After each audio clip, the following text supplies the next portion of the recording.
তোমাতেই আসক্ত। পর্ব 4। তানিশা সুলতানা। হ্যাঁ বাবা বলো। কেমন আছো? কি করছো? এসব না বলে ডিরেক্টলি হ্যাঁ বলো। মনে মনে একটু আশাহত হয় আরিফ হাসান। মেয়ের সাথে কথা বলার জন্য মনটা আনচান করে, তবে যখন তখন কথা বলতে পারে না। নিয়ম করে প্রতিদিনই কল করে, তবে আদ্রিতা কথা বলে না। ভালো আছে আমার আম্মা? হ্যাঁ ভালো আছি। তোমার জন্য একটা ফোন কিনেছি। লাগবে না আমার। কেন? এমনি। যখন লাগবে তখন মা কিনে দিবে। রাখছি বাবা, পরে কথা বলবো। আরিফ হাসানের কোনো কথা না শুনেই ফোনখানা এগিয়ে দেয় আতিয়া বেগমের দিকে এবং ক্লান্ত ভঙ্গিমায় গাড়ির সিটে গা এলিয়ে দেয়, যেন যুদ্ধ করে আসলো। আতিয়া বেগম কানে ফোন ধরতেই আরিফ হাসান বলে ওঠে, আমি দেশে ফিরছি আগামী মাসে, এবং আমি আদ্রিতাকে ফিরে চাই। আমার সাথে থাকবে ও? আতিয়া মলিন হাসে, আমিও সেটাই বলছিলাম। বয়স বেড়েছে আমার, স্বামী সন্তান কেউই সাথে থাকে। আদ্রিতার দায়িত্ব নেওয়ার মতো একজন মানুষ পেলে নিশ্চিত হতে পারি। আর সেই মানুষটা আপনি হলে তো কোনো কথাই নেই। আদ্রিতা ধপ করে চোখ খুলে তাকায় আতিয়া বেগমের পানে। তাকে দিয়ে দেওয়া হবে? মা রাখবে না? বুক কেঁপে ওঠে আদ্রিতার। আতিয়ার পানে চেপে বসে জাপটে জড়িয়ে ধরে, যেন বোঝাচ্ছে, আমি কোথাও যাব না মা, তোমার সাথেই থাকব। তুমি ছাড়া কেউ নেই আমার। আপনার ছেলে। আতিয়া আরিফকে থামিয়ে বলে, আমার ছেলেকে নিয়ে ভাবতে হবে না। সে কখনো মানেইনি বিয়েটা। এমনকি প্রমাণও নেই। কল কেটে দেয় আরিফ।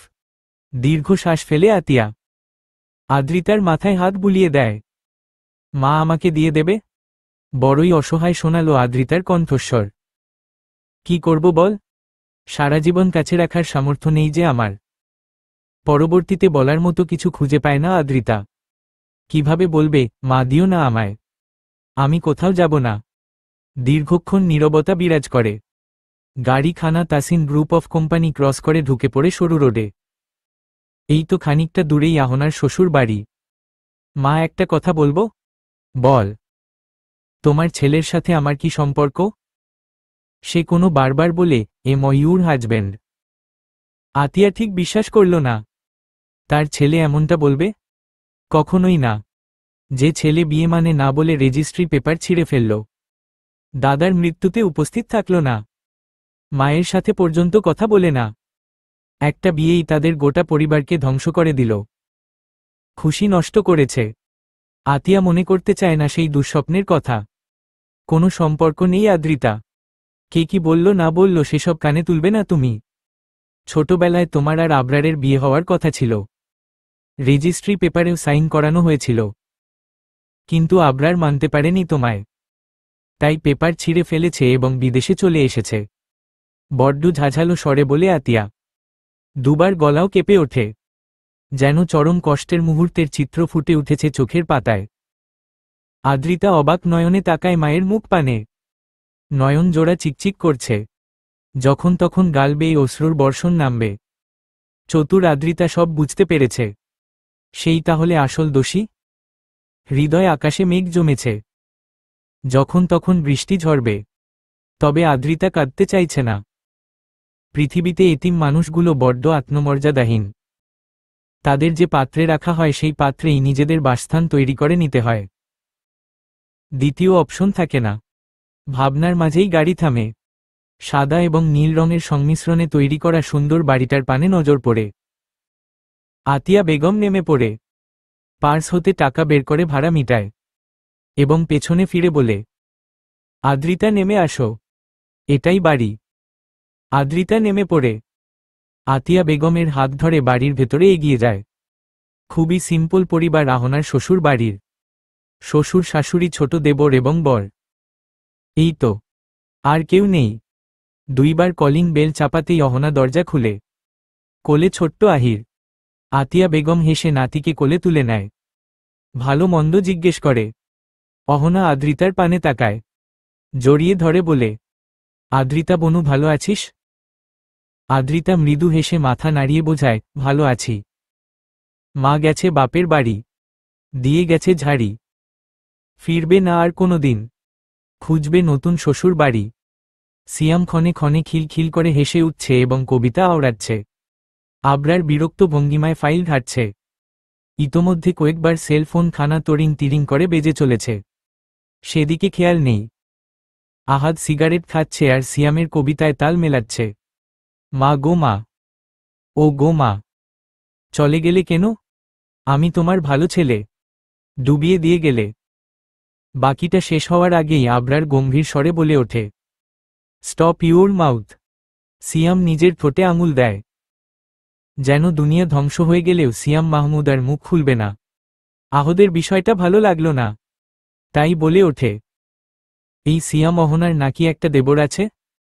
মেয়ে দেখলেই নাকি সে চুমু খেয়ে নেয়? বাই এনি চান্স যদি। আবরার তাসনিন দাঁড়িয়ে পড়ে, হাতে থাকা গোছানো ফাইলখানা শূন্যে ছুঁড়ে ফেলে এবং আদেশের স্বরে বলে, ওকে নিয়ে আয়। আবরারের বলতে দেরি, কিন্তু সিয়াম এবং আহাদের দৌড় দিতে দেরি নেই। আবরার ফোঁস করে শ্বাস টানে, বা হাতে কপাল চুলকাতে চুলকাতে বসে পড়ে। অহনাদের বাড়িটা বিরক্তিকর মনে হচ্ছে আদ্রিতার কাছে। এখানে একটা বেয়াদব ছেলে রয়েছে, যে আদ্রিতাকে দেখলেই চিপকে দাঁড়াতে আসতে, ভেবলা কান্তের মতো দাঁত কেলিয়ে আলাপ করতে আসছে। বিরক্ত হয়ে বাড়ি থেকে বেরিয়ে এসেছে আদ্রিতা।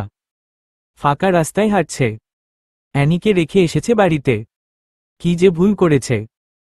নিয়ে আসলে অন্তত ভালো সময় কাটত। তখনই একটা জিপ এসে থামে আদ্রিতার সামনে। চমকায় আদ্রি এবং পরমুহূর্তেই খুশিতে লাফিয়ে ওঠে। সিয়াম ভাই, আপনি এসেছেন? কি যে বোরিং ফিল হচ্ছিল। সিয়াম চোখে সানগ্লাস পরতে পরতে নেমে আসে গাড়ি থেকে। ভাব নিয়ে বলে, করলে স্মরণ হলাম হাজির। আমার নাম সিয়াম পাজি। খিলখিল করে হেসে ওঠে আদ্রিতা। আহাদ বলে ওঠে, আমাকে দেখলে না? ওহো, আপনাকে তো খেয়ালই করিনি। ভাইয়া, চলুন আমরা কোথাও থেকে ঘুরে আসি। এখানে একদমই ভালো লাগছে না। সিয়াম বলে ওঠে, চলো তোমাকে আসমান থেকে ঘুরিয়ে আনি। আবরার তাসনিনের অফিসটা এত সুন্দর হবে কখনো ভাবতেই পারেনি আদ্রিতা। যেদিকেই চোখ যাচ্ছে আসমানে অবস্থিত আপের মতো সাদা। যেন আসমানে উড়ে বেড়াচ্ছে সে। আদ্রিতার পাশাপাশি হাঁটছে আমান। হাতের ব্যান্ডেজ এখনো খোলা হয়নি। সিয়াম আগে আগে হাঁটছে এবং কবিতার স্বরে আদ্রিতাকে অফিসের সৌন্দর্যের বিবরণ দিচ্ছে। আসমান সাদা, জমিন কালা। সিয়াম হচ্ছে মুক্তোর মালা। আব্বা আমার খুব ভালা। আমান হচ্ছে জাতশালা। কুত্তা ভুগে দেখায় খেলা। এই অফিসটা হচ্ছে পাগলের মেলা। খিলখিল করে হেসে ওঠে আদ্রিতা। আমান জুতো খুলে ছুঁড়ে মারে সিয়ামের উদ্দেশ্যে। সিয়াম সেই জুতো ক্যাচ ধরে জানালা দিয়ে ফেলে দেয়। এটা নিয়েও আমানের আহাজারির শেষ নেই। সেই মুহূর্তেই দেখা মেলে আবরার তাসনিনের। ফোনে কথা বলতে বলতে ব্যস্ত ভঙ্গিমায় এদিকে আসছে। তার পেছনে দুটো মেয়ে রীতিমতো দৌড়াচ্ছে। তাদের পরনের ড্রেস দেখে নাক কুচকায় আদ্রিতা। বিড়বিড় করে বলে, রতনে রতন চিনে হাতি চেনে মেয়ে। চরিত্রহীন। হাসপাতালের বেডে অবচেতন অবস্থায় পড়ে আছে আসিফ। ডান হাত সাদা রঙের ব্যান্ডেজ দ্বারা আবৃত এবং সেই হাতখানা ঝুলিয়ে রাখা হয়েছে উঁচু করে। বা পা খানার অবস্থাও বাজে। সেটিও সাদা রঙের ব্যান্ডেজ দ্বারা আবৃত। কপালে 3টে সেলাই পড়েছে। উঁচু নাকখানা থেতলে গিয়েছে। দুটো নার্স দাঁড়িয়ে আছে আসিফের দুপাশে। মূলত তারা সেন্স ফেরার অপেক্ষায় আছে। মধ্যবয়সী একটা মহিলা বসে আছে কেবিনের এক কোনায়। ভীষণ চিন্তিত সে। ইতোমধ্যেই কয়েকবার নার্সদের জিজ্ঞেস করেছে, সে ঠিক হবে তো? নার্সরা আশ্বাস দিয়েছে ঠিক হবে। তবুও মহিলাটির মন মানছে না। যতক্ষণ না তার বাচ্চা চোখ খুলে বলবে, খালাম নিয়ামো ওকে, ততক্ষণ চিন্তা লাঘব হবে না। ইতোমধ্যেই বাংলাদেশ থেকে কয়েকবার কল এসেছে। আসিফের খোঁজ করছে। সত্যি কথা বলতে দ্বিধাবোধ হচ্ছে ওনার। কিভাবে বলবে 2 দিনের জন্য ঘুরতে এসে অ্যাক্সিডেন্ট করেছে আসিফ আদনান? অসুস্থ হয়ে পড়ে আছে হাসপাতালের বেডে। অগত্য ফোন খানা বন্ধ করতে যায় তখনই পুনরায় বেজে ওঠে। ফোনের স্ক্রিনে সুইজারল্যান্ডের নাম্বার দেখে রিসিভ করে। ওপাশ থেকে ভেসে আসে সুইজারল্যান্ডের ভাষায় বলা কথাগুলো। হ্যালো ক্যারতিরা ম্যাম বলছেন? মূলত ওনার নাম ছিল কাকলি বেগম। বাবা মা বড়ই শখ করে দুই বোনের নাম মিলিয়ে রেখেছিল কণিকা এবং কাকলি। তবে সুইজারল্যান্ডে আসার পরে নিজের নাম বদলে রেখেছেন ক্যার্তিরা। কাকলি নামটা ওনার হাজবেন্ডের ভালো লাগেনি। অগত্য স্বামীকে খুশি করতেই নামের এই পরিবর্তন। হ্যাঁ বলছি। অ্যাকচুয়ালি আপনার ছেলের অ্যাক্সিডেন্ট হয়েছে এটি তাসিনের গাড়ির সঙ্গে। ওনাকে চিনেন নিশ্চয়? আমরা তদন্ত করে দেখেছি দোষটা ট্যাক্সি ড্রাইভারের ছিল। আপনার ছেলে যে ট্যাক্সিতে ছিল সেই ট্যাক্সির। এটি তাসিনের 4 কোটি টাকার গাড়ি ভেঙে গিয়েছে। ঘাবড়ে যায় ক্যার্তিরা। আবরার তাসনিন সম্পর্কে ধারণা রয়েছে তার। বিশাল বড় বিজনেসম্যান সাথে ভীষণ অহংকারী। কিছু বছর আগে আবরার তাসনিনের গাড়ির সঙ্গে অপর একটি গাড়ি ধাক্কা লেগেছিল। তাতেই সেই গাড়ি ড্রাইভারকে মারতে মারতে আধমরা করে ফেলেছিলেন আবরার এবং বড় অঙ্কের টাকা জরিমানা নিয়েছিল। এটি তাসিনের ধারণা মতে ট্যাক্সি ড্রাইভার আপনার ছেলের সঙ্গে তর্ক করতে করতে ড্রাইভ করছিল। দুজনই ড্রাঙ্ক অবস্থায় ছিল এবং সেই জন্যই অ্যাক্সিডেন্ট হয়েছে। শুকনো ঢোক গিলে ক্যার্তিরা অনুন্নয়ের স্বরে বলে, আমার বাচ্চা কিচ্ছু করেনি।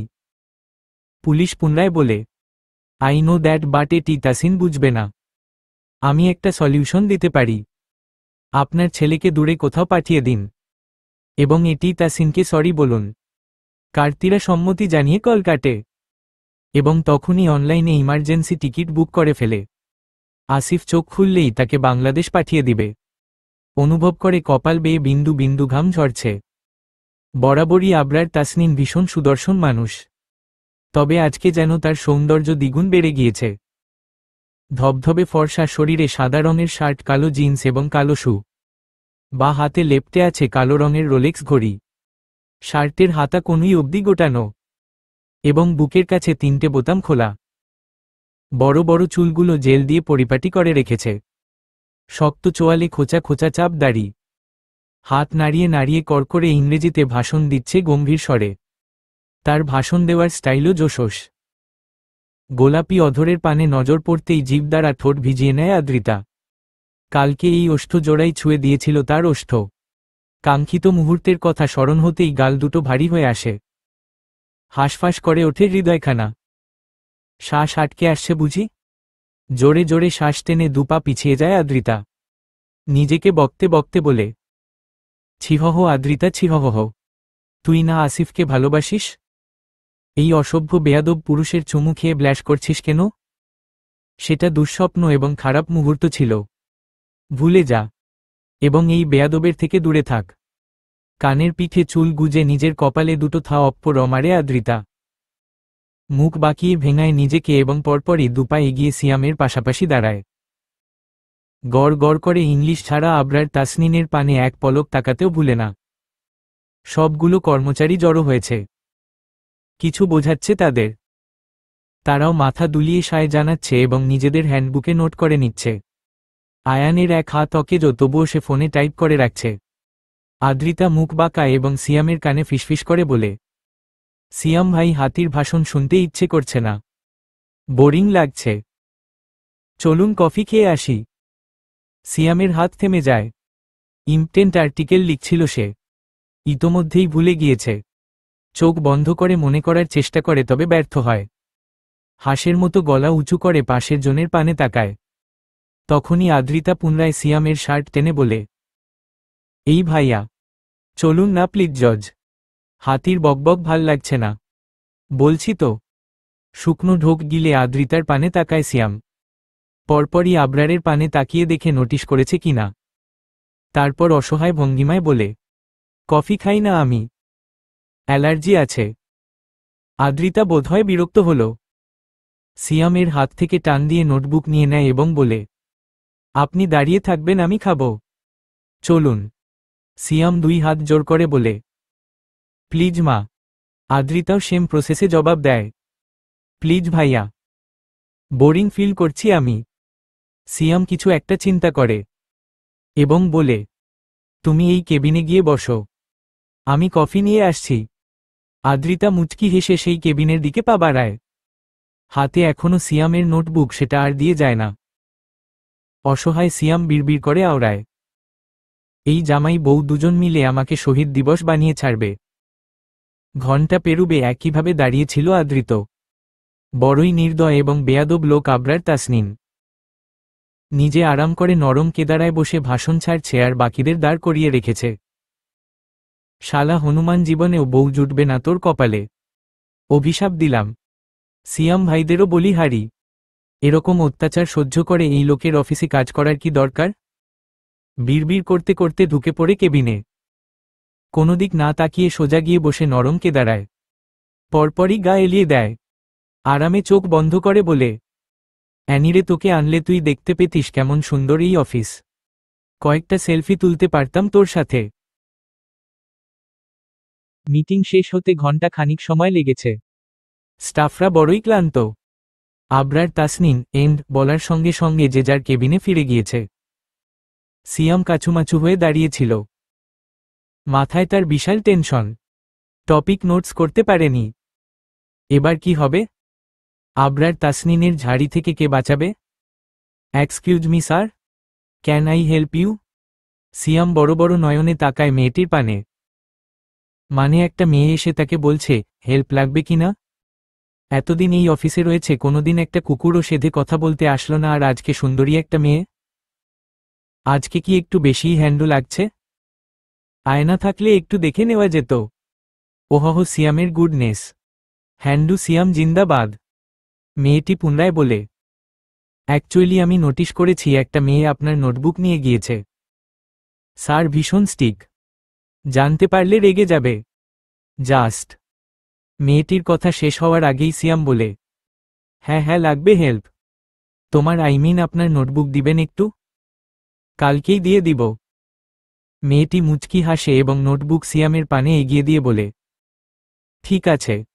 সিয়াম সেটা হাতে নিয়ে বলে, আপনার ফোন নাম্বার।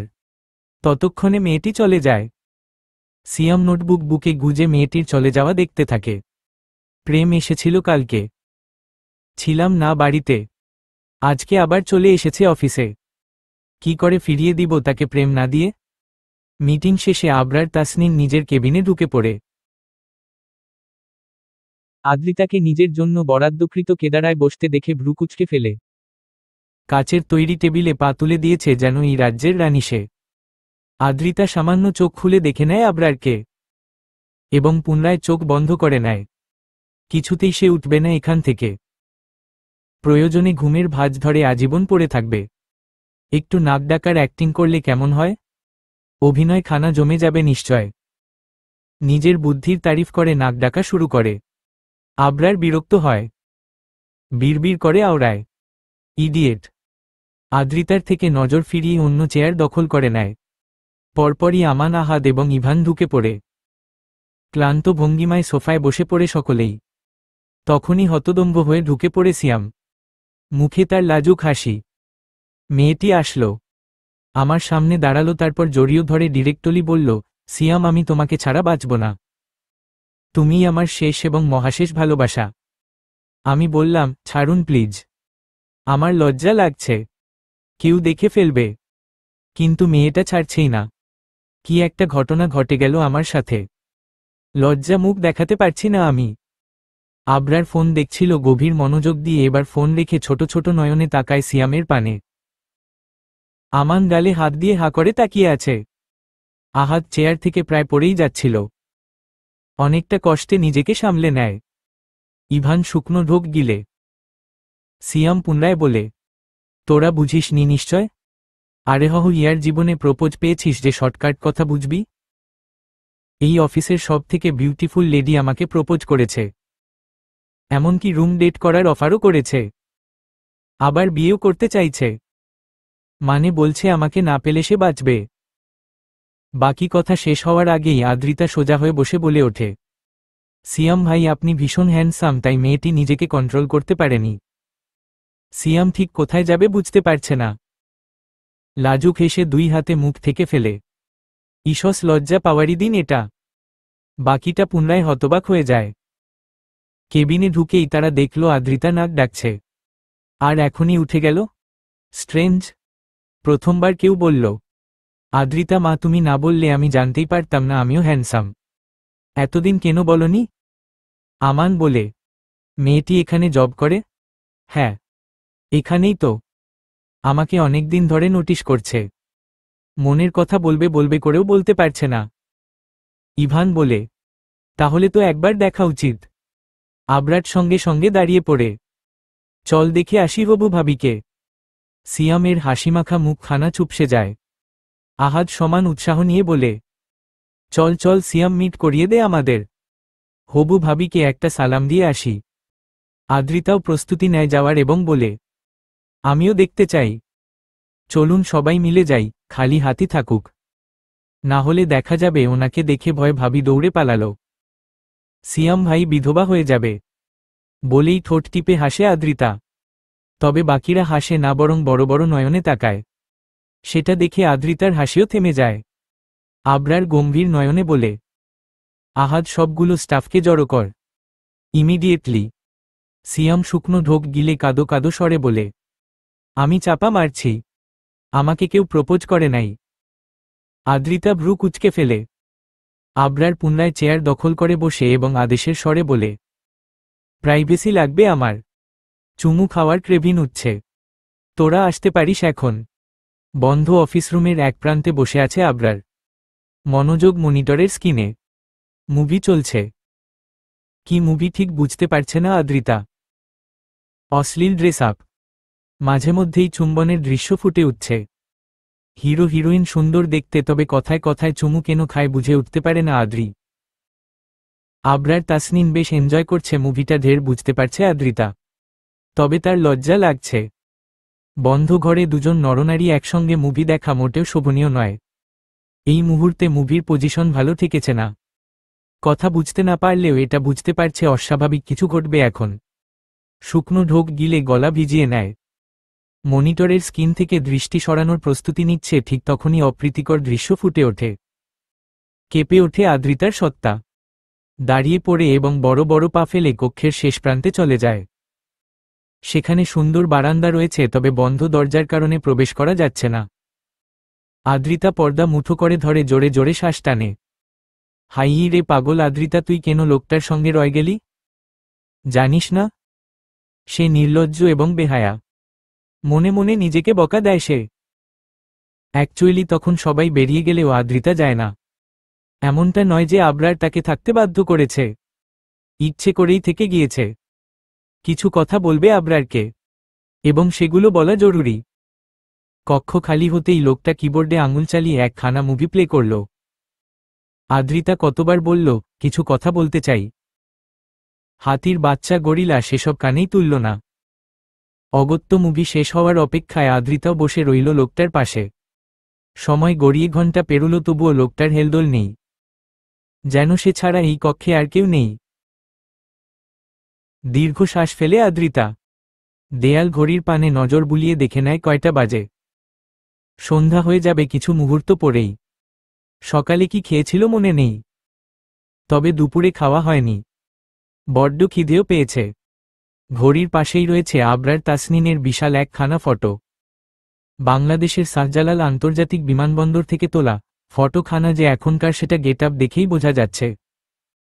তার মানে লোকটা বাংলাদেশে যায়। তাহলে বাড়ি কেন যায় না?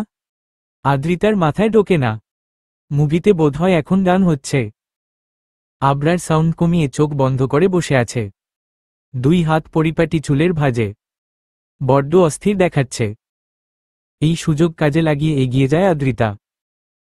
অনুমতিবিহীন আবরারের পাশের চেয়ারটা দখল করে বসে কাচের তৈরি টেবিলে হাত রেখে জিভ দ্বারা ঠোঁট ভিজিয়ে নেয় এবং বলতে শুরু করে, ভাইয়া, আপনি বোধহয় আমার লাইফ সম্পর্কে জানেন না। তবে আপনার জানা উচিত। আমার মা নেই। বাবা দ্বিতীয় বিয়ে করেছে। আপনার মা আমাকে বড় করেছে, ভালোবাসা দিয়েছে। আমি এতিম, এই কথাটা কখনোই মনে করতে দেয়নি। একটু থামে আদ্রিতা। আবরারের পানে তাকিয়ে বোঝার চেষ্টা করে লোকটা আদৌ শুনছে কিনা। তবে তার কোনো নড়চড় নেই। একই ভঙ্গিমায় রয়েছে। মনিটর আপনা আপনি বন্ধ হয়ে যায়। আদ্রিতা পুনরায় বলে, আপনার সঙ্গে আমার রেজিস্ট্রি হয়েছিল। বিয়ের প্রতিশ্রুতি। আমি আজকে সকাল অবধিও জানতাম না আমাদের রেজিস্ট্রি হয়েছিল। সেই ছোটবেলায় মায়ের মৃত্যুর পরে দাদু এসে বলেছিল, এখানে তোমার নাম লিখো, লিখেছিলাম। কেন নাম লিখতে বলেছিল সেটাও জিজ্ঞেস করিনি। এখন জানতে পারলাম আপনি আমাকে মানতে। বাকিটা শেষ করার আগেই আবরার চোখ খুলে আদ্রিতার পানে তাকায় এবং গম্ভীর স্বরে বলে, তখন আমাকে সামলানোর শক্তি ছিল না তোমার। বেপরোয়া আমি।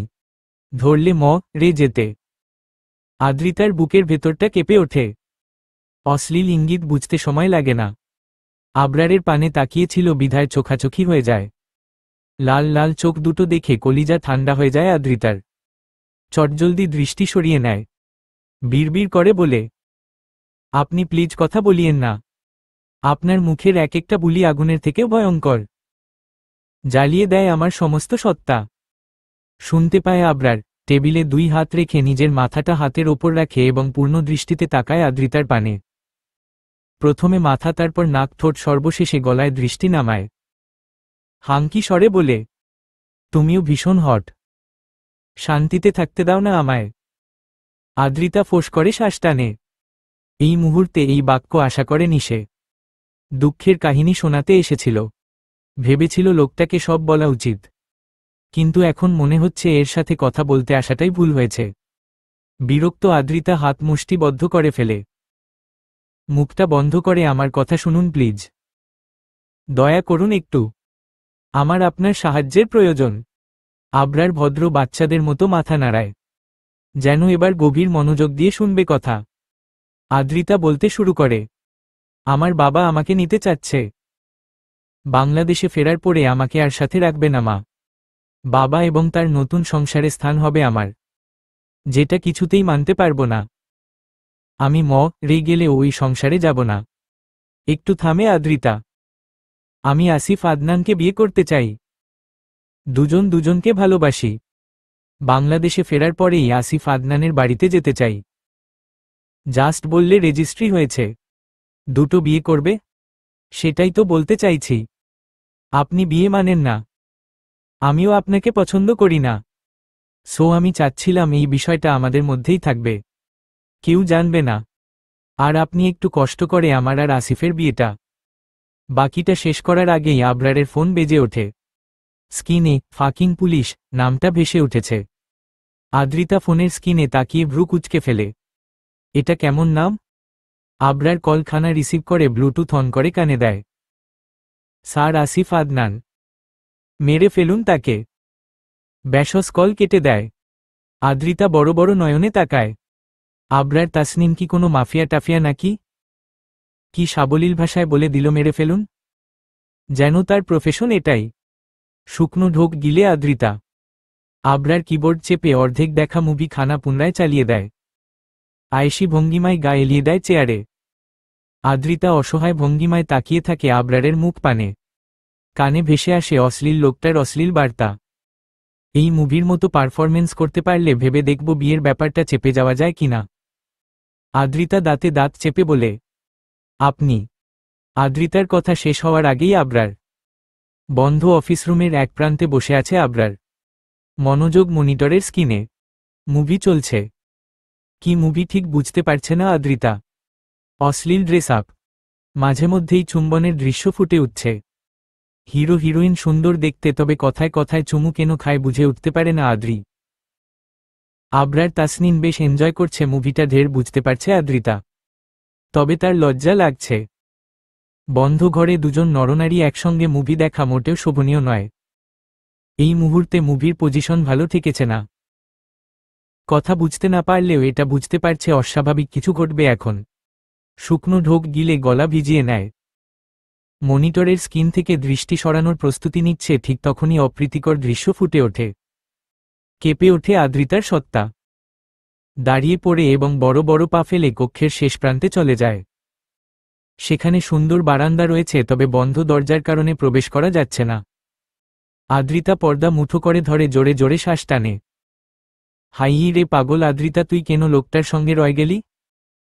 জানিস না সে নির্লজ্জ এবং বেহায়া। মনে মনে নিজেকে বকা দেয় সে। অ্যাকচুয়ালি তখন সবাই বেরিয়ে গেলেও আদ্রিতা যায় না। এমনটা নয় যে আবরার তাকে থাকতে বাধ্য করেছে। ইচ্ছে করেই থেকে গিয়েছে। কিছু কথা বলবে আবরারকে, এবং সেগুলো বলা জরুরি। কক্ষ খালি হতেই লোকটা কিবোর্ডে আঙুল চালিয়ে একখানা মুভি প্লে করল। আদ্রিতা কতবার বলল, কিছু কথা বলতে চাই। হাতির বাচ্চা গরিলা সেসব কানেই তুলল না। অগত্য মুভি শেষ হওয়ার অপেক্ষায় আদ্রিতাও বসে রইল লোকটার পাশে। সময় গড়িয়ে ঘন্টা পেরোল, তবুও লোকটার হেলদোল নেই, যেন সে ছাড়া এই কক্ষে আর কেউ নেই। দীর্ঘ শ্বাস ফেলে আদ্রিতা দেয়াল ঘড়ির পানে নজর বুলিয়ে দেখে নেয় কয়টা বাজে। সন্ধ্যা হয়ে যাবে কিছু মুহূর্ত পরেই। সকালে কি খেয়েছিল মনে নেই, তবে দুপুরে খাওয়া হয়নি। বড্ড খিদেও পেয়েছে। ঘড়ির পাশেই রয়েছে আবরার তাসনিনের বিশাল একখানা ফটো। বাংলাদেশের শাহজালাল আন্তর্জাতিক বিমানবন্দর থেকে তোলা ফটোখানা যে এখনকার, সেটা গেটআপ দেখেই বোঝা যাচ্ছে। তার মানে লোকটা বাংলাদেশে যায়। তাহলে বাড়ি কেন যায় না? আদ্রিতার মাথায় ঢোকে না। মুভিতে বোধহয় এখন গান হচ্ছে। আবরার সাউন্ড কমিয়ে চোখ বন্ধ করে বসে আছে। দুই হাত পরিপাটি চুলের ভাঁজে। বড্ড অস্থির দেখাচ্ছে। এই সুযোগ কাজে লাগিয়ে এগিয়ে যায় আদ্রিতা। অনুমতিবিহীন আবরারের পাশের চেয়ারটা দখল করে বসে কাচের তৈরি টেবিলে হাত রেখে জিভ দ্বারা ঠোঁট ভিজিয়ে নেয় এবং বলতে শুরু করে, ভাইয়া, আপনি বোধহয় আমার লাইফ সম্পর্কে জানেন না, তবে আপনার জানা উচিত। আমার মা নেই। বাবা দ্বিতীয় বিয়ে করেছে। আপনার মা আমাকে বড় করেছে, ভালোবাসা দিয়েছে। আমি এতিম, এই কথাটা কখনোই মনে করতে দেয়নি।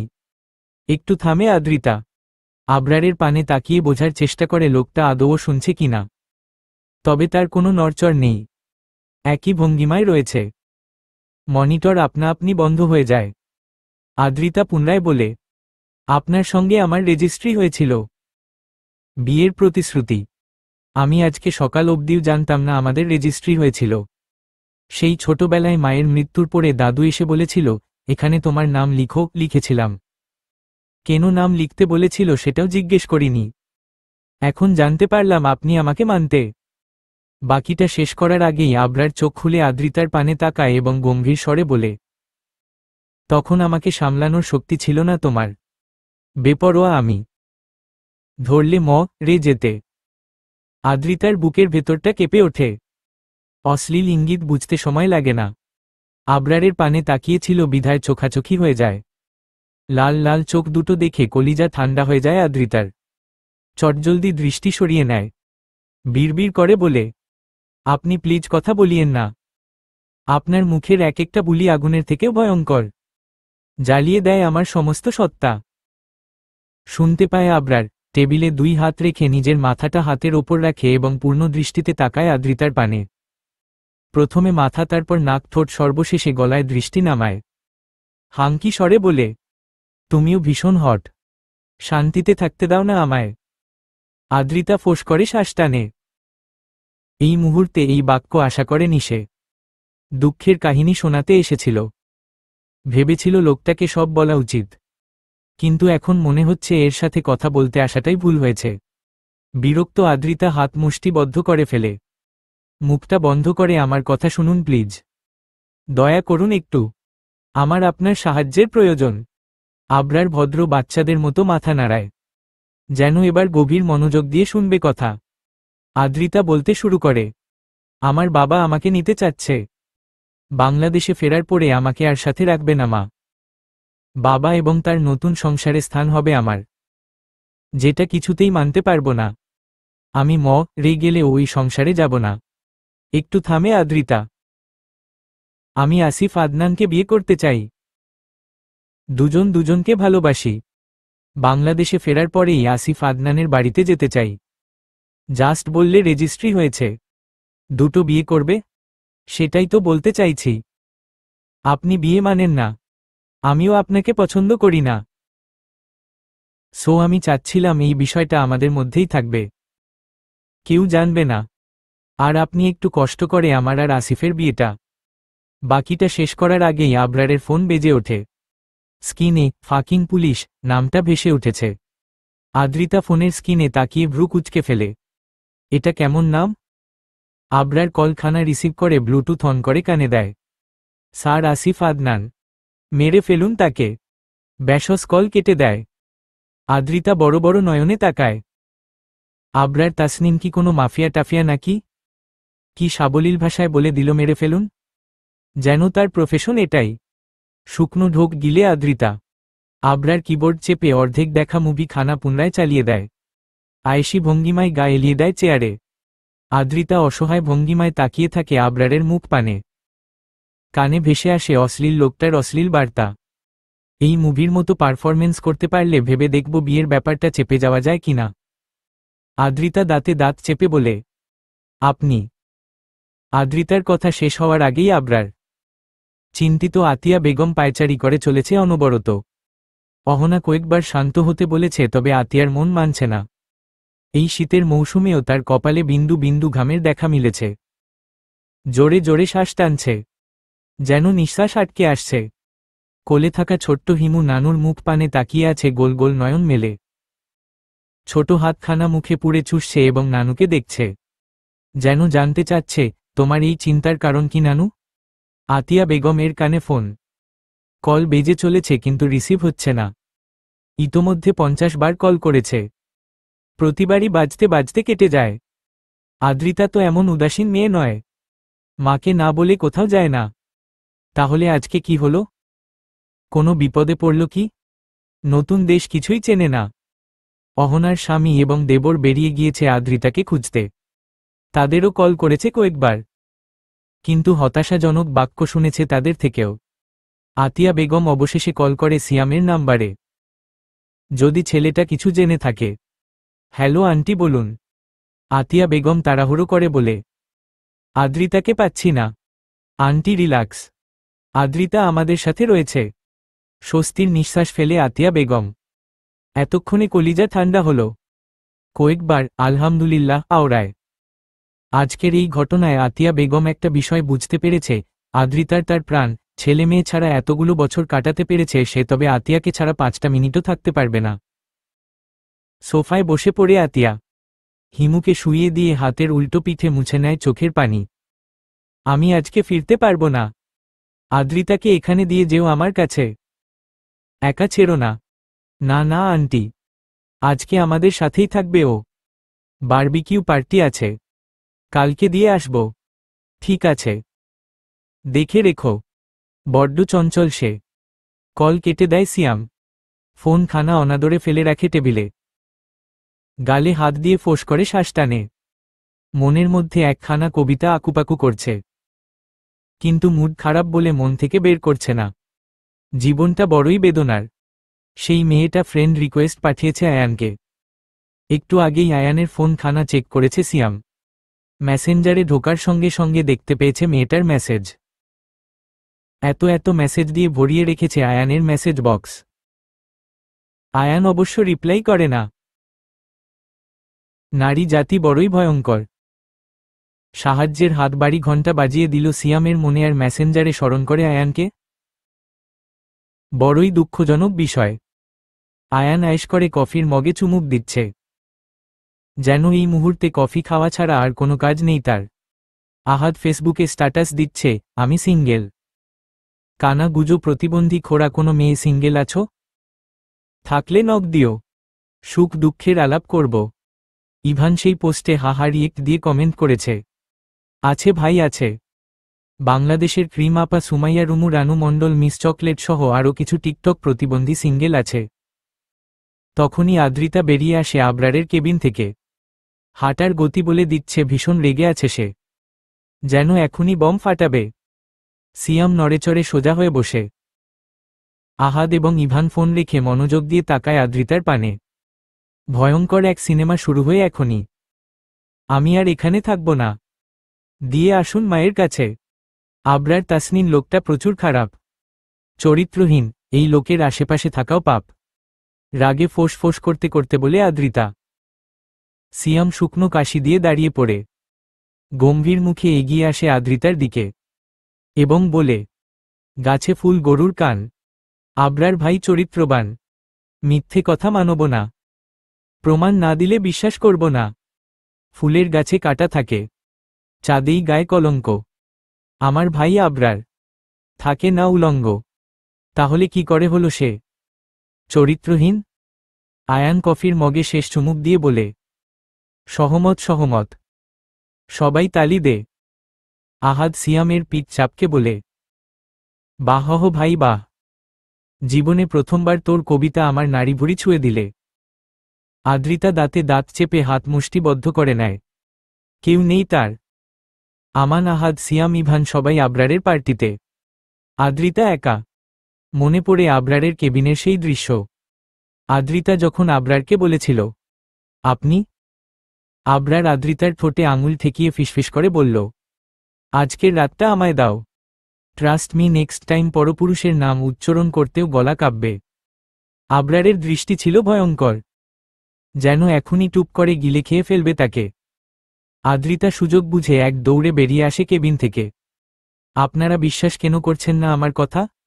উনি খালি অশ্লীল কথা বলতে বলতে থেমে যায় আদ্রিতা। গিলে ফেলে কথা। মাথা নিচু করে বিড়বিড় করে বকা দিতে থাকে আবরার সহ সবাইকে। ইভান বলে, আদু বলো, থেমে গেলে কেন? আদু নাম শুনে আদ্রিতার রাগ তিনগুণ বেড়ে যায়। আশেপাশে তাকিয়ে কিছু খুঁজতে থাকে। টি টেবিলে পেয়ে যায় সিয়ামের ফোন।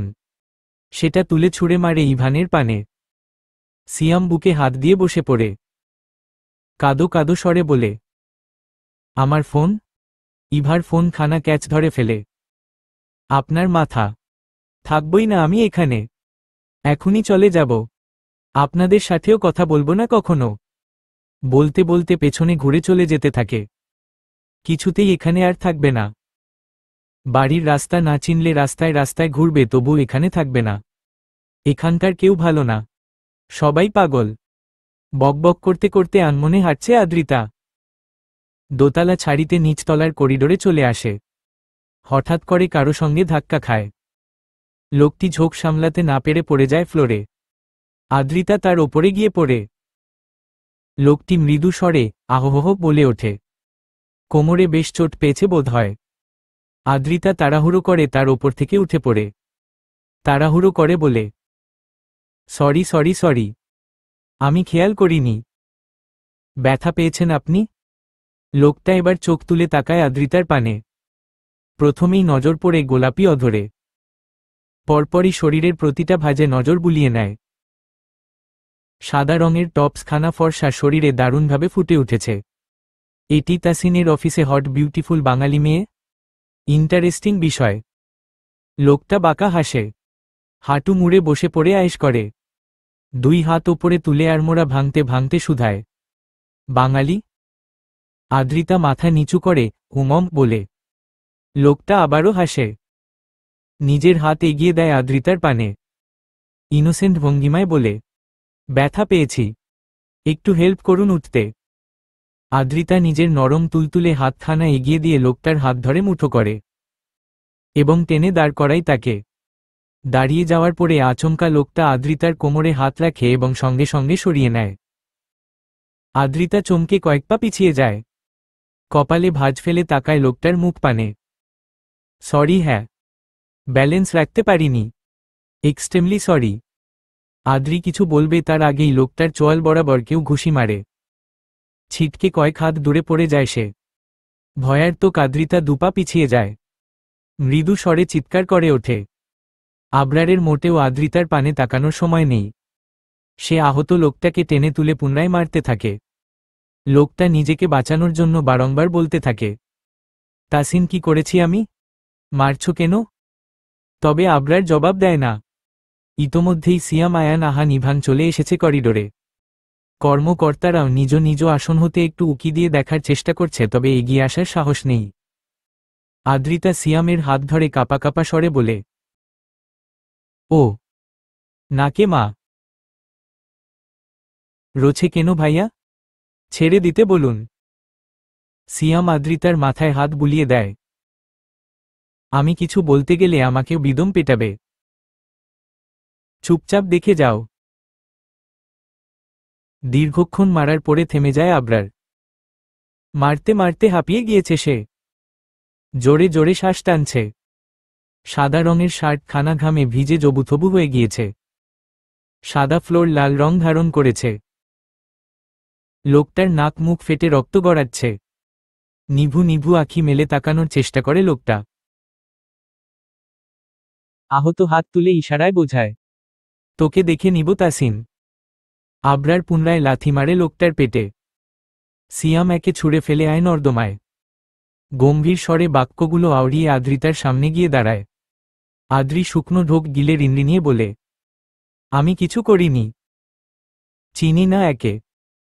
আবরারের কানে বোধহয় সেই কথা ঢুকল না। সে মুঠো করে ধরে আদ্রিতার হাতখানা এবং টানতে টানতে নিয়ে যেতে থাকে। আদ্রিতা অসহায় নয়নে তাকায় সিয়ামের পানে। গাড়িতে একটা বাক্যও ব্যয় করে না আদ্রিতা। চুপচাপ বসে থাকে কাচুমাচু হয়ে। আবরারকে বড্ড ভয় করছে তার। একটা সুস্থ মস্তিষ্কের মানুষ কখনো আরেকটা মানুষ এভাবে মারতে পারে? এই মানুষটি পাষাণ নির্দয়, যখন তখন আদ্রিতাকেও মেরে দিতে পারে। ভাবতেই গা শিউরে ওঠে আদ্রিতার। এখনই মরতে চায় না ও। এখনো বিয়ে করা হয়নি, বাচ্চা হয়নি, জীবনকে উপভোগ করা হয়নি। অনেকদিন বাঁচতে চায় ও। আমাকে মরবেন না। আমি কিচ্ছু করিনি। অফিস থেকে বাড়ির দূরত্ব বেশি নয়, আধ ঘন্টার পথ। তবে 10 মিনিটেই পৌঁছে যায় আবরার। অতিরিক্ত স্পিডে ড্রাইভ করেছে। আজকে আর গাড়ি পার্কিংয়ে রাখে না। রাস্তায় গাড়ি থামিয়ে নেমে পড়ে এবং আদ্রিতার পাশের দরজা খুলে তাকেও টেনে নামায়। পুনরায় টানতে টানতে নিয়ে যায় বাড়িতে। এই বাড়ির দরজা 3টে সিস্টেমে খোলা যায়, 1 পাসওয়ার্ড দিয়ে, 2 ফিঙ্গার পিন দিয়ে আর 3 কার্ড দেখিয়ে। আবরার বুড়ো আঙুলের ছোঁয়া দিয়ে দরজা খুলে ভেতরে প্রবেশ করতেই অ্যানি দৌড়ে এসে আদ্রিতার পা জড়িয়ে ধরে। দীর্ঘক্ষণ একা বাড়িতে থাকতে থাকতে বোর হয়ে গিয়েছে সে। ভয়ও পেয়েছে নিশ্চয়। আদ্রিতা নিচু হয়ে অ্যানিকে কোলে নিতে চায়, তবে পারে না, কেননা আবরার পুনরায় তাকে টানতে টানতে কক্ষের দিকে নিতে থাকে। টানছেন কেন? বাড়িতে এসে গিয়েছি তো। জবাব দেয় না আবরার। সোজা নিজ কক্ষে নিয়ে তবেই হাত ছাড়ে। এতক্ষণে স্বস্তির নিঃশ্বাস ফেলে আদ্রিতা ক্লান্ত ভঙ্গিমায় বিছানায় বসে। আবরার দরজা বন্ধ করে নিজের পরনের শার্ট খুলে ফেলে। ড্রেসিং টেবিলের ওপর থেকে আয়রন মেশিনের সুইচ অন করে একটু অপেক্ষা করে। গরম হয়ে গেলেই আয়রন মেশিন খানা চেপে ধরে আদ্রিতার ডান হাতের তালুকে। চিৎকার করে ওঠে আদ্রিতা। হাউমাউ করে কাঁদতে শুরু করে। ছাড়া পাওয়ার তাড়নায় ছটফট করতে থাকে অনবরত। হাতখানা জলে পুড়ে ছাই হয়ে যাচ্ছে। আবরার আদ্রিতার মুখ পানে তাকিয়ে আছে। ছটফটানি দেখতে বেশ ভালো লাগছে। বিড়বিড় করে বলে, যে হাত আবরার তাসনিন ব্যতীত অন্য পুরুষদের পানে এগোয় সেই হাত সুস্থ থাকতে পারে না। খানিকক্ষণ পরে সরে যায় আবরার। আদ্রিতার হাতখানা টকটকে লাল হয়ে গিয়েছে। ধোঁয়া বেরুচ্ছে। ফু দিয়ে হাতের জ্বালা কমানোর চেষ্টা করতে থাকে আদ্রিতা। আবরার আয়রন মেশিন নিজের পায়ের ওপর ফেলে দেয়, পরপর কয়েকটা লাথি মেরে ভেঙে গুড়িয়ে ফেলে। আদ্রিতা এক হাতে মুখ ঢেকে উচ্চস্বরে কেঁদে ওঠে। ভাঙা ভাঙা স্বরে বলে, কেন করছেন এমন? কি করেছি আমি? আবরার চোয়াল শক্ত করে চেপে ধরে আদ্রিতার গাল। মুখের কাছে মুখ নিয়ে ফিসফিস করে বলে, পাগল করে দিয়েছি আমায়। এক বালতি বরফ ভেজানো পানিতে হাত চুবিয়ে রেখেছে আদ্রিতা। বরফ ভেজানো বালতিটা আবরারই এনে দিয়েছে। বাথরুমে বালতি রেখে আদ্রিতাকে টেনে নিয়ে এসেছে। আঘাতপ্রাপ্ত হাতখানা পানিতে রেখে কঠোর স্বরে বলেছে, আমি না বলা অবধি হাত তুলবে না। আদ্রিতার সাহসও নেই সাইকো লোকটার কথা অমান্য করার। অগত্য বালতিতে হাত চুবিয়ে মাথা নিচু করে বসে আছে। কান্নার স্বর কমে এসেছে, এখন একটু ভালো লাগছে। যন্ত্রণা কমেছে। তবে হাতের পানে তাকালেই হৃদয় পুড়ে যাচ্ছে। কি করে দিল লোকটা? সুন্দর হাতখানা ঝলসে দিল। কেন করল? আবরার আয়নার সামনে দাঁড়িয়ে নিজেকে খুঁটিয়ে খুঁটিয়ে দেখছে। দাড়ি বড় হয়েছে কিনা, চুল ঠিকঠাক আয় কিনা, মুখে ব্রণ উঠল কিনা, দাঁত জিহ্বা সব দেখে নেয়। নাকের ওপর কয়েকটা কালো দাগ বসেছে, সেগুলোতে হাত বুলায় অতি যত্নে। শার্ট খুলে ফেলেছে বহু আগেই। ফুলো ফুলো মার্সেল ভাঁজ পড়া পাজর, দুই পাশের দুটো কয়লা এবং মধ্যবিন্দু সবটাই দৃশ্যমান। বড্ড আকর্ষণীয় লোকটা। আদ্রিতা বাঁকা নয়নে এক পলক দেখে নেয়। অবাধ্য মনে নিষিদ্ধ ইচ্ছে জাগছে। লোকটার ফুলো মার্সেল খানা একটু টিপে দেখতে শক্ত কিনা। পরপরই নজর ফেরায়। মনকে ভেঙচি কেটে বলে, এই হাতির পানে তাকাস না তুই। এই একটা বেয়াদব হাতি, তোকে আঘাত করেছে। কিন্তু নির্লজ্জ আদ্রিতার নির্লজ্জ নয়নজোড়া আবরার তাসনিনের মধ্যবিন্দুর পানে চলে যাচ্ছে। গলায় অবস্থিত উঁচু অ্যাডমস অ্যাপেলের পানেও তাকিয়ে থাকতে ইচ্ছে করছে। তবে কি আদ্রি নির্লজ্জের সর্বোচ্চ স্তরে পৌঁছে গেল? আবরার তাসনিন ফেস ওয়াশের বোলতের ন্যায় দেখতে একটা বোতল তুলে নেয়। হালকা চাপ প্রয়োগ করে তা থেকে কালো রঙের ক্রিম বের করে এবং তা লাগায় নাকের ওপর। তারপর হাতে ব্রাশের মতো কিছু একটা নেয়। তাতে একটু পেস্ট মাখিয়ে দাঁতে রাখে। আদ্রিতা ভ্রু কুঁচকে ফেলে, এটা আবার কেমন মডেলের ব্রাশ? আবার ইলেকট্রনিক তারও যুক্ত। আবরার সেই ব্রাশ দ্বারা ধীরে ধীরে দাঁত ঘষতে থাকে। তারপর সেটা রেখে কুলকুচি করে নেয়। পরপরই লম্বা চম্বুকের মতো হাতাওয়ালা কিছু একটা নিয়ে নেয়। সেটা দ্বারা জিহ্বা ঘষতে থাকে। পরবর্তীতে নাকের ওপরের কালো মাস্ক তুলে নেয় এক টানে। আবারও ফেস ওয়াশের মতো সাদা রঙের একটা বোতল তুলে নেয়। তা থেকে ক্রিম বের করে মুখে লাগায়। দীর্ঘক্ষণ ম্যাসাজ করে মুখ ধুয়ে ফেলে। সবশেষে টিস্যু দ্বারা মুখ মুছে স্কিন কেয়ার সম্পূর্ণ করে। আদ্রিতা শুকনো ঢোক গিলে। হাতের ব্যথার কথা বেমালুম ভুলেই গিয়েছে সে। এটা কি দেখল? ছেলে মানুষ এভাবে স্কিন কেয়ার করে? তাই তো বলি বেটা এত স্মার্ট কেন? হা হ হ। এভাবে যদি আদ্রিতাও স্কিন কেয়ার করত, তাহলে আজকে বিশ্ব সুন্দরীর অ্যাওয়ার্ড পেয়ে যেত। ব্যথা কমেছে? শান্ত গলায় প্রশ্ন করে আবরার। হঠাৎ করেই যেন আদ্রিতার ব্যথা বেড়ে গেল। মনে পড়ল যে বরফ পানি থেকে হাত তুলে একটু দেখে নেয়, ফোসকা পড়ে গিয়েছে গোটা হাত জুড়ে। বেহাল দশা। পুনরায় কান্না পায় আদ্রিতার। নাক টেনে কান্নার প্রস্তুতি নেবে সেই মুহূর্তেই আবরার হাঁটু মুড়ে বসে পড়ে। আদ্রিতার গালে হাত রেখে কর্কশ স্বরে বলে, স্টপ ইউর ফাকিং ক্রিং। কেঁপে ওঠে আদ্রিতা। আপনা আপনি থেমে যায় কান্না। চোখের পানিগুলো যেন হাওয়া হয়ে উড়ে গেল। বড় বড় নয়ন মেলে তাকায় আবরারের মুখ পানে। আবরার বাঁকা হাসে। গাল থেকে হাত সরিয়ে ওষ্ঠের ওপর রাখে। একটু পিছিয়ে যেতে চায় আদ্রিতা, তবে পারে না। পেছনে দেয়াল। আবরার পুনরায় হাসে। ওষ্ঠে হালকা চাপ প্রয়োগ করে হাঙ্কি স্বরে বলে, গুড জব। আমি যা বলবো তাই শুনবে। আই প্রমিজ মাথায় তুলে রাখব। আর অবাধ্য হলে মেরে পুঁতে রেখে দিব। শেষের কথাটা দাঁতে দাঁত চেপে বলে। শুকনো ঢোক গিলে আদ্রিতা। হাত পা মৃদু কাঁপছে। মনে মনে বলে, মা আসুক শুধু, আমি চলে যাব এখান থেকে, অনেক দূরে চলে যাব। আপনার সাথে কিছুতেই থাকব না। কখনোই থাকব না। একদমই ভালো মানুষ নন আপনি। প্রচণ্ড খারাপ মানুষ। ভাবনার মাঝেই আদ্রিতা অনুভব করে শূন্যে ভাসছে সে। আবরার কোলে তুলে নিয়েছে তাকে। ভয়ার্ত আদ্রিতা চেপে ধরে আবরারের গলা। এই বুঝি লোকটা তাকে ফেলে দিল কোল থেকে। মৃদু স্বরে চেঁচিয়ে বলে, ফেলে দিয়েন না প্লিজ জজ। ধবধবে সাদা বিছানায় এনে আদ্রিতাকে শুইয়ে দেয় এবং সেও শুয়ে পড়ে আদ্রিতার ওপরে। বুকে মুখ গুজে আয়েশ করে চোখ বন্ধ করে নেয়। ছটফট করে ওঠে আদ্রিতা। মনে হচ্ছে বুকের ওপর পাথর চেপে ধরেছে। খোঁচা খোঁচা দাড়িগুলো সুরসুরি দিচ্ছে। শ্বাস আটকে আসছে অস্বস্তিতে। বুকখানা কাঁপছে পাল্লা দিয়ে। দুই হাতে আবরারের বাহু ধরে সরানোর চেষ্টা চালায় আদ্রিতা, তবে ব্যর্থ হয়। এক চুলো নড়াতে পারে না। শেষে হতাশ ভঙ্গিমায় বলে, ভা ইয়া প্লিজ সরুন, আমার ভালো লাগছে না। আবরার সত্যিই সরে যায়। আদ্রিতার পাশে চিত হয়ে শুয়ে পড়ে। মাথার ওপরে অবস্থিত সাদা রঙের দেয়ালের পানে তাকিয়ে বলে, ভালো লাগাতে হবে। আমার যেভাবে ভালো লাগবে সেভাবেই থাকব। আদ্রিতা মনে মনে ভেঙ্গায়। মুখে বলে, আমি তো আপনার বউ ন। বাকিটা শেষ করার আগেই আবরার জবাব দেয়, কাগজ ছিঁড়ে গিয়েছে, লেখা মুছে যায়নি। আদ্রিতা নিজের আঘাতপ্রাপ্ত হাতের পানে তাকিয়ে বলে, আপনি আমা। আবরার উঠে বসে, ঘুমাও। আবরার চলে যেতে নেয়। আদ্রিতা চটজলদি বলে ওঠে, আমার কথা ছিল। কথা বলার মুড নেই আমার।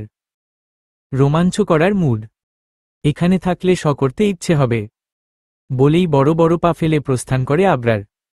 আদ্রিতা বাম হাতে নিজের চুল টেনে বিরক্তির নিঃশ্বাস ফেলে। বিড়বিড় করে বলে, এই পাগলের বউ যে হবে তাকে রোমাঞ্চ করতে করতেই মেরে ফেলবে। বেয়াদব হাতি। ড্রয়িং রুমে বসে আছে সিয়াম, আমান, আহাদ এবং ইভান। সকলের মুখশ্রী থমথমে। ভীষণ চিন্তিত তারা।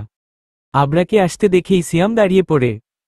আঙুল তুলে বলে, আবরার তুই একটা সাইকো। তোকে আমার ভয় করছে। আদ্রিতা কি করে থাকবে তোর সাথে? তুই তো। হাত উঁচু করে সিয়ামকে থামিয়ে দেয় আবরার। আমি সাইকো মাফিয়া, প্রচণ্ড লেভেলের ব্যাড বয়। তবুও ওকে আমার সাথেই থাকতে হবে, আর কোনো অপশন নেই। আমান বলে ওঠে, কেন থাকবে হবে? ভালোবাসিস ওকে? চোখ মুখ কুঁচকে ফেলে Abrar. I হেইটস fucking love.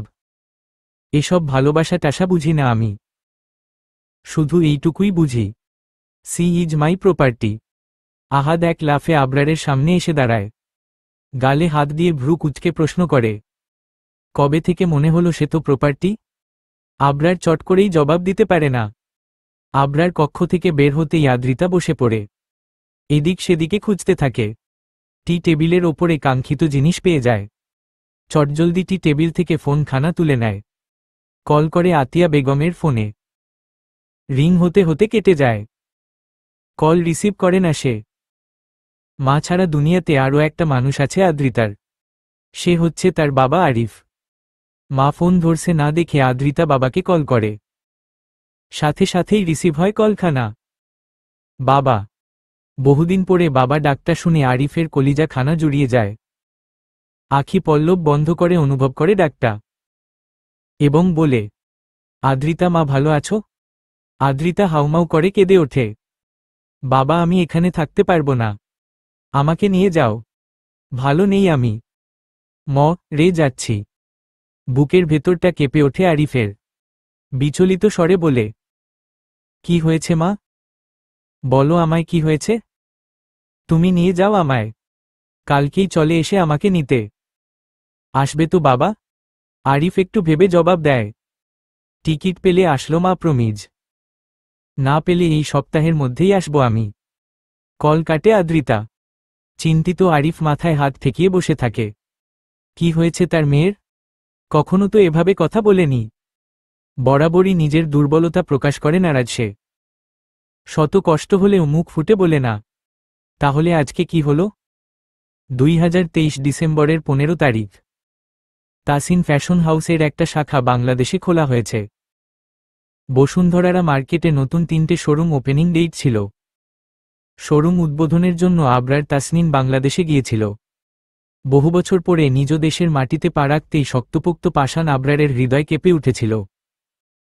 Showroom উদ্বোধনের 3 ঘণ্টা পরেই সুইজারল্যান্ড ব্যাক করার কথা থাকলেও দেশের মাটিতে পা রাখার সঙ্গে সঙ্গে আবরার নিজের সিদ্ধান্ত বদলে ফেলে। টিকিট ক্যান্সেল করে হোটেলের রুম বুক করে ফেলে। সন্ধ্যা 7টায় শোরুম উদ্বোধন হবে। আবরার সেই টাইম অনুযায়ী সেখানে উপস্থিত হয়। কেক কাটা ফিতা কাটা এসব বিষয়ে আবরারের ইন্টারেস্ট ছিল না। তাই শোরুমে কর্মরত মানুষরাই ফিতা এবং কেক কেটে দোকান খুলে। সেই দোকানে প্রথম কাস্টমার হয়ে আদ্রিতা আসে। তার সাথে ছিল স্মৃতি নামক মেয়েটি, যে আদ্রিতার বেস্ট ফ্রেন্ড। আবরার তাসনিনের দোকানে 10,000-এর নিচে কোনো শাড়ি 3 পিচ কিংবা লেহেঙ্গার নেই। অথচ আদ্রিতা দোকানে ঢুকে প্রথমেই 3 পিচ দেখাতে বলে। দোকানদার পার্পেল রঙের একখানা 3 পিচ বের করে এবং উল্টে পাল্টে দেখায়। আবরার এক কোনায় বসে ফোন ঘাঁটছিল। তখনই কানে আসে, ভাইয়া প্রাইজ কত এটার? দোকানদার বলে, 12,999 টাকা। আদ্রিতা স্মৃতির পানে তাকায় এবং মুখ বাঁকিয়ে বলে, 13,000 বললেই তো পারেন। 1 টাকা কম বলে কি বোঝাতে চান? এটার দাম 12,000? মানুষকে হাবলু পেয়েছেন? 13,000 টাকার চকচকে নোট দিলে তো আবার বলবেন, আপা 1 টাকা নাই, চিনি না ভাবছেন আপনাদের? হাড়ে হাড়ে চিনি। সে যাই হোক 500 টাকায় দিবেন? দোকানদার হাবলার মতো তাকিয়ে থাকে আদ্রিতার মুখ পানে। আবরারও মুখ তুলে তাকায়। আফা এইডা কোনো দাম কইলেন আপনি? বেশি বলে ফেলেছি? ঠিক আছে 450 টাকা দিব। হলে দেন না হলেও দেন, পছন্দ হইছে লাগবেই আমার। দোকানদার হাত উঁচু করে দরজা দেখিয়ে বলে, ওই যে গেইট, ওই খান দিয়ে বের হয়ে যান। আশ্চর্য, আপনি কি আমাকে তাড়িয়ে দিচ্ছেন? তো আপনাকে যে পিটানি দেইনি এটাই ভাগ্য। 13,000 টাকার ড্রেস 500 টাকা দাম করছেন। কাণ্ডজ্ঞান আছে আপনার? পাগল কোথাকার। এই যে দোকানদার, মুখ সামলে কথা বলুন। এই জামা দাম 200 টাকার থেকেও কম। ফুটপাতে এসব জামা শত শত বিক্রি হয়। একটু বড়লোক ভাব দেখাতেই এই দোকানে আসছি, না হলে আদ্রিতা চৌধুরী এখানে আসতো না। ভালো হইছে আপা, আপনি ফুটপাত থেকেই কিনেন গিয়ে। আমাকে ক্ষমা করুন। আদ্রিতা দোকানদারকে বকতে বকতে বেরিয়ে যায় দোকান থেকে। আবরার ভ্রু কুঁচকে তাকিয়ে থাকে। বিড়বিড় করে আওড়ায়, আদ্রিতা চৌধুরী। তারপরের দিন আবরারের সুইজারল্যান্ডে ব্যাক করার দিন। সকালে ঘুম থেকে উঠে দাদাভাইয়ের কবর জিয়ারত করতে আসে। তখন পুনরায় আদ্রিতাকে দেখতে পায়। কবরের পাশে বসে কাঁদছে এবং প্রলাপ বকছে। দাদু জানো না আজকে কি হইছে? বড় মা আমাকে বকা দিছে। মাকে কথা শুনিয়েছে। বড় মা এমন করে কেন বলো তো দাদু? তোমার নাতিকে ফিরে আসতো বলো না দাদু। তাকে বলো আমাকে আর মাকে নিয়ে যেতে। আবরার প্রতিটা কথা মনোযোগ দিয়ে শুনতে থাকে এবং পরপরই সিদ্ধান্ত নেয় আরও কিছু দিন বাংলাদেশে থাকবে সে। আদ্রিতা চৌধুরীর খোঁজ বের করতে হবে। অদ্ভুত ব্যাপার হলো এখন পর্যন্ত আবরার মেয়েটির মুখ দেখেনি। দোকানেও চুল দেখেছে, এখনও চুল দেখছে। কি সুন্দর চুলগুলো, ঘন কালো এবং বিশাল লম্বা। আবরার কখনোই এত লম্বা চুল দেখেনি, তাই বোধহয় একটু বেশিই কৌতূহল জেগেছে। দীর্ঘক্ষণ কবরের পাশে বসে থেকে চলে যায় আদ্রিতা, সেখানে ফেলে যায় হাতের একখানা চুড়ি। সেই চুড়ি এখনও রয়েছে আবরারের পার্সোনাল কাবার্ডে। এইটুকু বলেই থামে আবরার। সিয়াম ফ্লোরে শুয়ে পড়েছে বহুক্ষণ আগেই। এই রকম অ্যাট্রাকটিভ স্টোরি কি আর বসে বসে শোনা যায়? ইভান আবরারের একদম গা ঘেঁষে বসে আছে। গালে হাত তার, চোখের পলকও ফেলছে, যেন একটু নড়াচড়া করলেই স্টোরি শেষ হয়ে যাবে। আমান ডেইরি মিল্ক চিবোচ্ছে, পকেটেই ছিল। আহাদ আবরারের পায়ের কাছে বসে আছে। সবগুলো ববলের পানে এক পলক তাকায় আবরার, পরপরই দাঁড়িয়ে পড়ে বিরক্তির স্বরে বলে, তোদের প্রবলেম কি? হ্যাঁ, আমি জাস্ট একটা স্টোরি বলেছি। আমার মুখের মধ্যে সিনেমা হলো বসাইনি। ইডিয়েটের দল। সিয়াম হাই তুলে বুকে হাত দিয়ে আপন মনে বলে ওঠে, কন্যা তোর লম্বা চুলে কি ছিল কে জানে? দেখে আবরার হয়েছে ফিদা। ভেবে সিয়ামের কবিতা শেষ হওয়ার আগেই আবরার ধমকে বলে ওঠে, স্টপ ইট সিয়াম, ডিসগাস্টিং লাগে তোর কবিতা। আমানও আবরার মতো ধমক দিয়ে বলে, চুপ করো না বাপ, পরের টুকু শুনতে দে। হ্যাঁ ভাই, তারপর বল কি হলো? আহাদ বলে, কি আর হবে? তারপর থেকে আমাদের গ্রেট তাসিন ভাই স্বপ্নে কক্সবাজার ঘুরছে আদ্রিতার হাত ধরে। নিজের ঘন কালো চাপ দাড়িতে হাত বুলায় আবরার। ছিহহ, স্বপ্নে হাত ধরে ঘুরব কেন? বাসর সেরে 2-4 বাচ্চার বাবা হয়ে গিয়েছি। বড় বড় পা ফেলে প্রস্থান করে আবরার। 4 বন্ধু উচ্চস্বরে হেসে ওঠে। সিয়াম বলে, শুধু স্বপ্নে? রিয়েল লাইফে করিসনি? আমান মুখ বাঁকিয়ে বলে, এখন রুমে যাচ্ছে কি ঘাস কাটতে? মানে বাসর হবে আজকেই? অবভিয়াসলি। আবরার ছাড় দিবে? সিয়াম এক লাফে উঠে বসে, ভাই চল আমরা শুনব। আহাদ বলে, কি হহ? শুনবি মানে? মানে আওরি পাতব, দেখব কি থেকে শুরু করে, কি বলে, কিভাবে সাউন্ড করে। ইভান ভীতি স্বরে বলে, না হহ ভাই, আবরার জানতে পারলে রেগে যাবে। আরে হহ ধুর, কিচ্ছু হবে না, চল তো তোরা। সিয়াম হামাগুড়ি দিয়ে চলে যায় আবরারের কক্ষের পানে। আবরারের পেছনে